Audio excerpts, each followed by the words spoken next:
have everyone give a big welcome to my friend Chris Bedgood.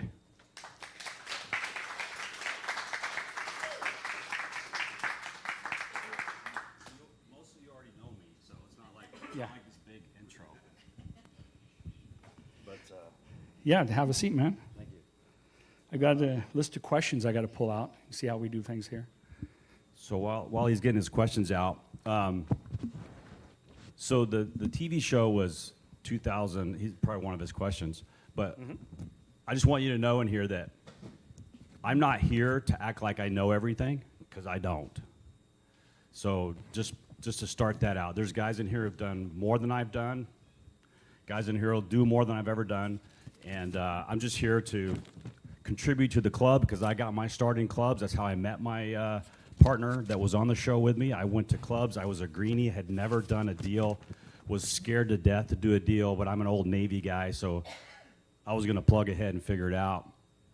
And I met him at the club. I chased him down. I got to know him, and he became my biggest money lender and partner, and we ended up doing a TV show, and that's the whole, there's a whole story behind how we got the show. I was a realtor and blah, blah, blah, blah, blah. So I write about a lot of it in this book, and we'll keep it in the library. Right, But, right. Go ahead. Someone has the other copy of it. Yeah, well, have a seat, man. Yeah, sure. Yeah, we'll open it up to questions a little later. Just wanted to, talk a little bit about it, and you kind of just touched on it real quick. Tell us a little bit about your background and how you got into real estate. Well, I'm going to say this several times. I write about it in my book because I wrote this as a journey because I knew that being in real estate wasn't about flipping a house or being a landlord. It was a lot about motivation and who you were before you got into real estate and what motivated you to get into real estate, because it can be very intimidating for the average person. And I kind of wrote, when someone recommended that I write all my stuff down, it just came to me to say, well, I'm a real estate investor because of what? And it just took me on this journey back to when I was about 15 years old. And some of the trauma and stuff that I went through with my mother. She attempted suicide when I was about 15. I was there, and she survived. She was fine, but it was very traumatic. And how if you've ever been through some of these self-help type of journeys, seminars, and that type of thing, you'll learn that a lot of who you are today is because of trauma you had when you were a child. Whether that turns you into a positive or turns you into a negative, it's up to you to use that. And I just discovered that through part of my journey, and I wrote about it. So. Okay. So, did you ask me how I got into real estate? Well, yeah, how and then why? How and then why? Yeah. Okay. Did I tell you I wrote about it in my book? So I'm an old airplane mechanic. So I'm a licensed FAA mechanic. You don't want me working on an airplane right now. It was a long time ago, but I did it until I was about 30, in my 30s, mid 30s, and I'm only 36 right now, but. No, I'm 55, and the long short of it is I was working on Gulfstreams. Have you ever heard of the rap songs and the hip-hop songs where they talk about the G6 and the Gulfstream and all that stuff? Well, that's what I was a private mechanic. So I was a licensed FAA mechanic, and I worked for the manufacturer, Gulfstream, and then an owner of the Gulfstream came into our facility, and I had been working on his airplane, and he said, hey, I want you to come work for me, and you're going to be my private mechanic. And I said, well, sure. And I was about 30 years old, and so most of the guys that were doing that were probably 40 and 50 years old. And what this goes back to is I always put myself in opportunistic places to take advantage of knowledge, other people's knowledge, right? And same with getting the TV show. I put myself in an opportunistic situation where that ended up happening. And so long story short is the owner of the airplane I've been working with them. I've been working for them about, I don't know, a couple of years. And they would always come out in their limousines and their big Mercedes. And I got to know one of the kids who was maybe 5 years older than me at the time. I was about 30-ish. And his 35-year-old son would come out with his friends and girls, and they got skis on top of their Mercedes, and they're throwing all their stuff into this Gulfstream, $30 million airplane, like you and I would do to go motorcycle riding in our vans. Foosh, foosh, foosh, foosh, get in and go. They're doing this with a $30 million airplane, a $150,000 Mercedes. It's nothing. See where we're going with this? And I asked him one day, and I said, what do you do? What do you guys do? I kind of knew. I knew they were in real estate. But what I asked them was, well, how did you get started? And they said, my grandfather used to flip houses. I'm like, what's that? What flip? You know, there weren't really TV shows back then. So I learned what it was. These guys do major developments. They became people who would do like 500 unit subdivisions and then build 300 unit apartment complexes and condominiums, and that's who they became. And isn't that what we do? Exactly. And where were these people usually going? They were going to their 110-foot yacht. They were going to meet it wherever it was, and it was usually in the Caribbean or somewhere like that. So it got me motivated, as you can imagine, to I got a brochure. I got a postcard in the mail, and it said, come to our real estate seminar. And I had just learned that they were in real estate, and I had a lot of time on my hands because as a private mechanic, believe it or not, your job is to make sure the airplane is gone. So you want to make sure it's always ready to go because they're always leaving. So when they leave, I'm just sitting around waiting for them to come back, waiting for the phone to ring if something's wrong. So I had a lot of time on my hands, so I started going to real estate seminars. Are you guys bored yet? This is boring. Are you bored? I am. I appreciate you. If you doze off, stand up. No, I'm kidding. We'll get them to the other good stuff, too. Yeah, I don't want to ramble. You'll have to do this. But I'm trying to get to the place where it's people you meet in your life. All of you guys know this. I don't think any of you. Are there any never flippers in here? Haven't flipped? I meant to ask that. Yeah. Raise them high. Don't be shy. That's 1, 2, 3, 4, 5. We know that guy's lying. We know that guy's lying. I don't know how many of you are lying, but so we got a few of you here, and I appreciate you showing up. So I started going to seminars and learning. I even I paid like $25,000 for one of those, courses and mentoring, and I have no regrets because of the people I met in the room, right? The people I met in the room paid for that over and over again because they funded my deals, or they hooked me up, they taught me how to do something. They taught me how to not lose money on things, right? So it was worth it. And I continued to pay. I continued to pay to this day to go to things like that. And I'm going to finish now, but that's how I got motivated. Okay. was by the very wealthy people that I was managing their airplane for. And and you just did it because you wanted more money, better life. Was that really what it was, or was there something more altruistically, or? So I took one of the seminars I went to. It really stuck with me. Was what they had us write down. What is your hourly rate? What are you worth per hour? Have any of you guys ever done that exercise? What are you worth per hour? And then they broke it down to, we're not talking about an 8-hour day, an 8-hour workday. We're talking about what do you want to charge per hour? And so I broke it down to what I was getting paid, and I was getting paid very well, by the way, at that time. And it just opened up to my mind to, if I can make $1,000 per hour on average, what can I do with the other 7 hours of that day, or even the other 23 hours of that day? And so I started turning my mindset into return on time. I call it ROT. everybody's heard of it, but I write about it in this book.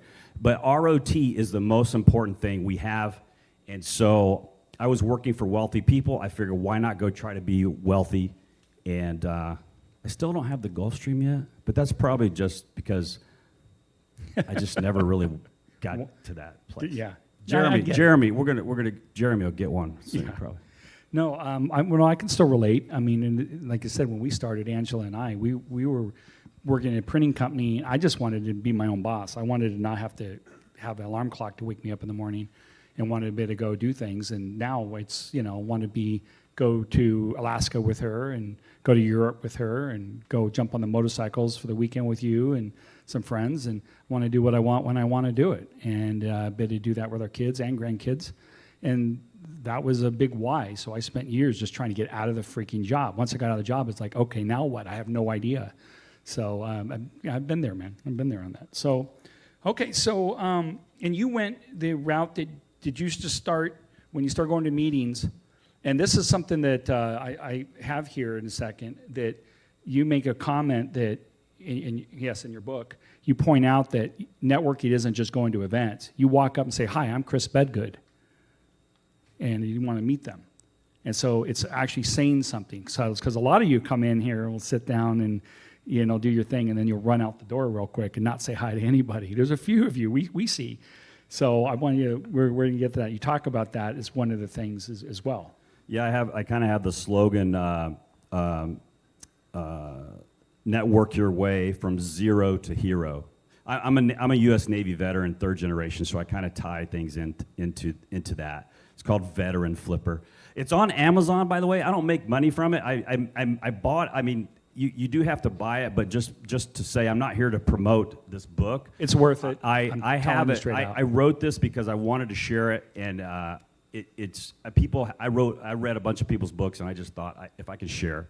So anyway, network your way from zero to hero, and one of the things that came to my mind about how I got going, even in the Navy, and in the airplane mechanics world, was you have to be the person that goes and talks to the number one person or the most famous person in the room.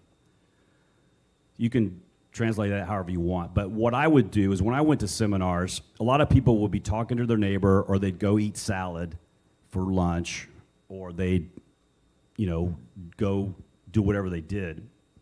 I would always truck it to the front of the room and make sure that I met the person who was the speaker, right? Who was the main person, or their lackeys, whatever. I made sure I got to know them. And the skill is that if it's a 3-day seminar, you do it at least 3 times that day. So by the end of the seminar, they actually know your name by the time you say hi. Now you can't be a stalker. You can't be a speaker stalker. There is a balance there. Don't break into the room. Yeah, it's not, oh my God, there's that guy, there's that girl again. Oh my God, she's going to tell me about this deal that she thought about buying and never bought, and oh my God. It's not that. It's hey, I really appreciate you being here. I'm really enjoying your content. I love that story you told earlier. I'm going to go eat lunch. It's in and out, quick. It's quick. Versus just being quiet and going, oh, this was nice, and then walking away. You don't. Real quick, anyone relate to that story? Anyone relate to that? I see some heads nod. Yeah, because a lot of us have done it when we're just not in the mood, and we might be somewhere, and you're like, well, I'm going to go, and then you get into it, but you might have, half the event might be over by that time. Or it just happens. We are creatures of habit. But one of the things about it is about, like I said, network your way to success.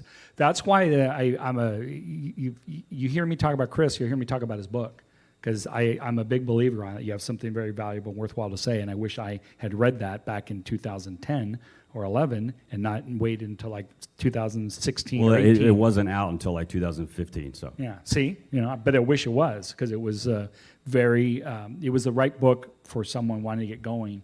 And it covered a lot of things that a lot of the books don't necessarily do that. So That was cool. Well, one of the things though I want to ask is then what became first? You were going to the meetups and things like that, and did you just become an agent, or did you become an investor first, a flipper, and then you became an agent? How'd that work and why? Or do you remember?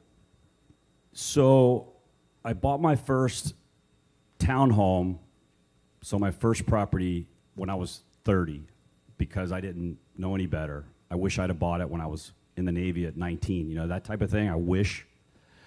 So somebody told me about a VA loan. That's 100% financing for the most part, no money down for a veteran. And it was around 2003, and I said, I'm gonna go buy a place. And everybody's like, you're crazy, but I just did it. But how I got into it was my realtor.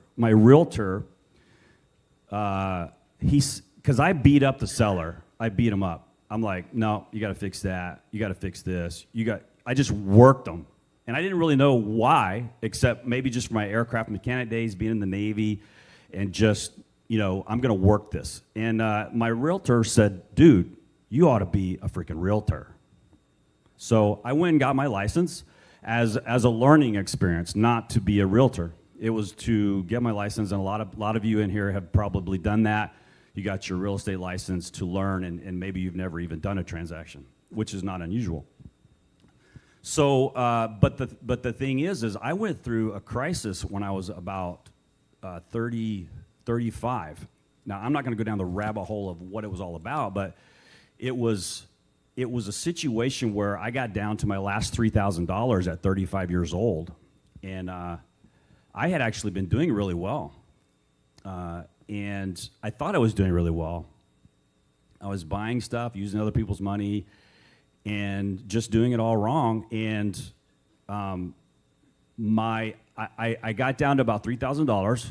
I was going to move back to Georgia, where I'm from. I grew up in Atlanta. I was going to move back and live with my father and just start my life over and give up. And something kicked in from the seminars days, and just, I literally, I'm being honest with you, I literally cried. I literally was sitting in my apartment, and I bawled my eyes out, and I didn't know what I was going to do, and I was so upset at myself. And something hit me and said, you can't move back. You've got to. You're in San Diego, the most beautiful city on the earth. You've got to try something. So, was it to go get a job? Was it? I was thinking everything. I actually did start working part-time as a mechanic. They were paying me $50 an hour. I would go sleep on the floor so that I could go to real estate seminars and learn real estate. I would sleep on the floor. I work on airplanes in the day. I don't know why I'm going down this hole, but I saw an ad, and they said, we need realtors in Little Italy. Has anybody been to Little Italy in San Diego? Beautiful, right? Best coffee shops right there. And they were interviewing for a realtor to stand in front of their office as a broker's office.